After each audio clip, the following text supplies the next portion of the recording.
I remember the morning she said she needed some time apart, as vividly as if it were yesterday. Eiley, my wife of 6 years, sat on the edge of our bed, staring at the sunlight spilling across the floor instead of looking at me. Her voice was calm, almost gentle. "I just need a little clarity," she murmured, like she was sharing something simple instead of dropping a weight on my chest. Those words, space, clarity, break, were just softer versions of goodbye. She said it would be temporary, maybe a week, just enough time to clear her head and think. She wanted me to understand, to be patient, to give her the breathing room she said she needed. And I tried. I wanted to be that kind of husband, the one who supports even when it hurts. When she left, suitcase in hand and a quick, hollow kiss on my cheek, something inside me shifted. The silence she left behind wasn't peaceful. It was thick, heavy, strange. Every sound, the gurgle of the coffee maker, the ticking clock, the hum of the fridge, seemed louder, almost mocking. As the days stretched on, I began noticing things I'd ignored for years. The empty wine glasses left by the sink, the unfolded laundry, the unopened mail stacked by the door. It wasn't neglect. It was absence. My life had become so intertwined with hers that even her smallest habits had shaped my world. And now, without her, the space between those patterns felt too large to fill. I poured myself a cup of coffee and stood at the window, watching the quiet street outside. She wanted clarity.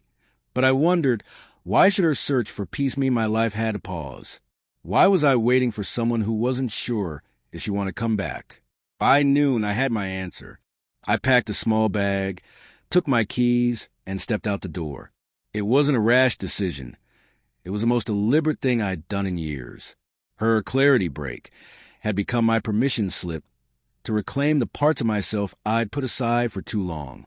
The apartment I'd been eyeing for months was small, barely furnished, but it smelled new. Fresh paint, bare walls, and endless potential. For the first time, I stood somewhere that was entirely mine. No compromises, no expectations. That evening, I unpacked just enough to make the place livable. I made coffee again, sat on the couch, and listened to the city moving outside my window. It felt strange at first, lonely but liberating. There were no half-hearted sighs in the kitchen, no footsteps moving past the bedroom door. Just silence. And in that silence, I heard myself. Later that night, my phone buzzed. "Hope you're okay. Thinking of you. Let's talk tomorrow," she'd written.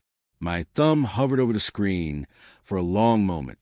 The old version of me would have rushed a reply, to bridge the gap, to prove I still cared. But this time, I set the phone down. I wasn't waiting for permission to exist anymore. Sleep came slowly. I lay there thinking about all the times I'd ignored the signs, the moments when she'd brushed off my concerns, when her need for space had felt more like a command than a request. All those years I'd told myself that patience was love, that silence was strength. But that week, the silence was mine. Each day brought a little more peace. Mornings by the river, evenings cooking meals I actually enjoyed, nights reading in the quiet, the sound of my own breathing grounding me. Every small act felt like reclaiming a part of my identity I hadn't realized was missing. A few days later, Eiley called. Her voice trembled. "I didn't expect you to actually leave," she said. I listened calm, detached, almost like an outsider watching a story unfold. She wanted reassurance, promises, something that would tether me back to her. But I had none left to give. The clarity she'd gone looking for had already found me. Friends began to notice the change. I laughed more, talked more, even slept better.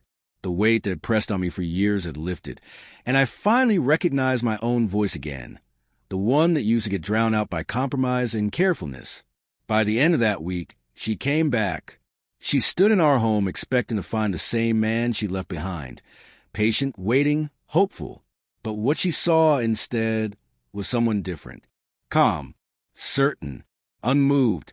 I told her gently that the space she asked for had shown me something too, that I couldn't keep waiting for someone to decide when I was allowed to be whole. I spoke without anger, just truth.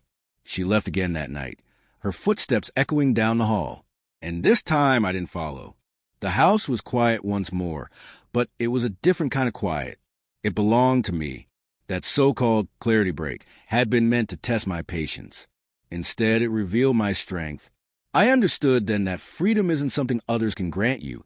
It's something you claim for yourself. And as I watched the city lights flicker through the window, I finally felt what I had been searching for all along. Peace. My peace.